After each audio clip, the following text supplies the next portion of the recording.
مسیح یسوع کے زندہ ازلی اور جلائی نام میں آپ سبوں کی سلامتی ہو۔ میں ہوں خدا کا خادم پادری سیمسن سہیل، اور آج دوبارہ ہم اسی ایشو کو لے کر دوبارہ آپ کے سامنے ہیں، اور وہ ایشو وہی ہے میرج ایکٹ اور ڈیورس ایکٹ جو کہ پاس ہونے جا رہا ہے، جس پر بہت سارے ابہام پائے جاتے ہیں، لیکن تو بھی بہت سارے جو ہے عناصر جو اس کے لیے جو ہے بضد ہیں کہ اس بل کو پیش کیا جائے جو از روئے بائبل نہیں ہے، اور اسی لیے وہ جو ہے انہوں نے قوم کو بھی اور تمام چرچز کو بھی اور تمام پاسبانوں کو بھی اعتماد میں لینا مناسب نہیں سمجھا ہے۔ لہٰذا اس تعلق سے ہم نے پہلے بھی ایک نشست کی ہے، اور آج ہم دوسری نشست کرنے جا رہے ہیں۔ پہلی نشست میں ہم نے کوشش کی کہ ہم اس بات کو آپ کے سامنے رکھیں کہ کس طرح سے جو ہے وہ میرج ایکٹ جو کہ از روئے بائبل ہے اس کو دیکھا جائے، اور ہم نے دیکھا کہ ہم اس بات میں سیکھ سکے کہ کس طرح بائبل جو ہے وہ نکاح کو دیکھتی ہے، اور اسی طرح آج ہم اس ٹاپک کو بھی دیکھنے جا رہے ہیں کہ کس طرح سے بائبل ہمیں طلاق کے حوالہ سے بھی تعلیمات فراہم کرتی ہے۔ سو آج ہمارا مضمون ہوگا Christian divorce according to Bible, کہ مسیحی طلاق جو کہ بائبل کے مطابق ہو سکے۔ گزشتہ نشست میں ہم نے مسیحی نکاح کی قدر پر غور کیا، یعنی مسیحی نکاح کا تقدس کیا ہے اور کن شرائط پر مسیحی نکاح طے کیا جاتا ہے۔ آج ہم مسیحی طلاق کے بارے میں ان بنیادی باتوں کو سیکھنے کی کوشش کریں گے جو طلاق کے حوالہ سے بائبل میں موجود ہے۔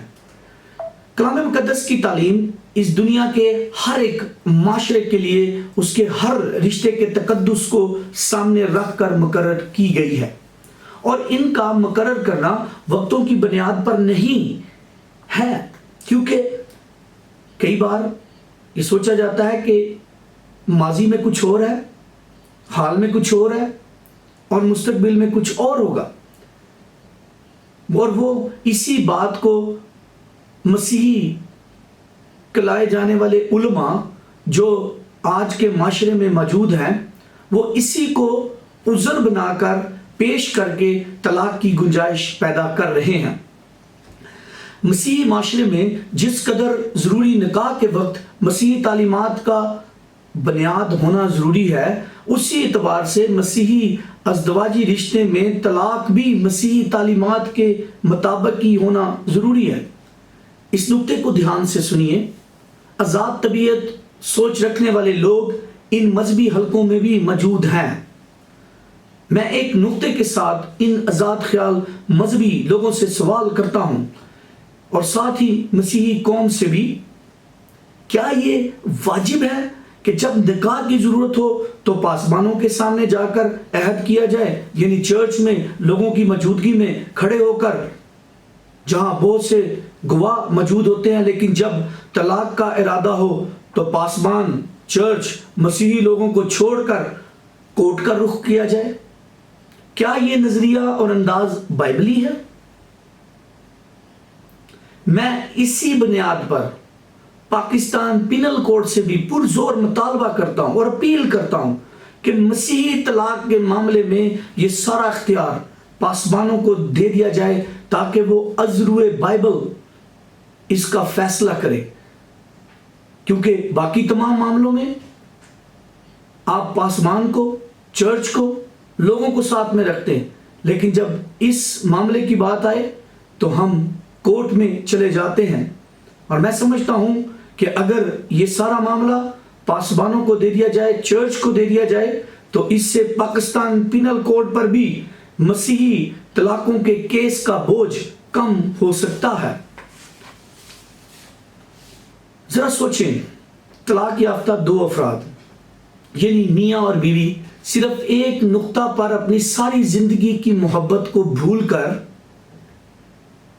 ایک طلاق کے لیے وہاں پر ایک دوسرے سے مطالبہ کرتے ہیں، جبکہ ان کی محبت کی نشانی اولاد بھی ان کے سامنے ہوتی ہے۔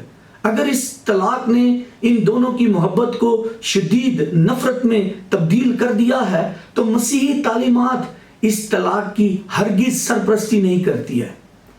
خبردار، طلاق کو اتنا آسان نہ سمجھے۔ سن لو، طلاق کو دنیا میں اور خصوصاً پاکستان میں امپلیمنٹ کروانے والوں، اس نقطے کو اگر آپ ذہن میں رکھتے ہو تو تم خدا کے انتظام کی بے حرمتی کرتے ہو، کیونکہ تم بھلائی نہیں چاہتے ہو۔ خبردار، لفظ طلاق کو مسیحی ایمان اور تعلیم کے مطابق اپنی سستی شہرت کے لیے سستا مت کرو۔ نہ دور حاضرہ کا مسیح، نہ آنے والی نسلیں تمہیں اچھے الفاظ سے یاد کریں گی۔ یہ نصیحت بھی ہے اور خبرداری بھی۔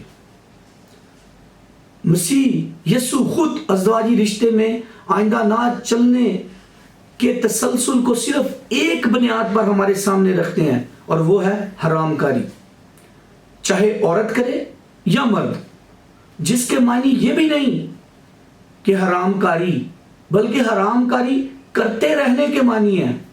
مگر کوئی توبہ کرے اور خداوند میں ایک دوسرے کو معاف کر کے اپنے رشتے کی پاکیزگی پر پھر بحال ہو تو یہ خدا کی طرف سے میل ملاپ کا ایک خوبصورت نقشہ ہے۔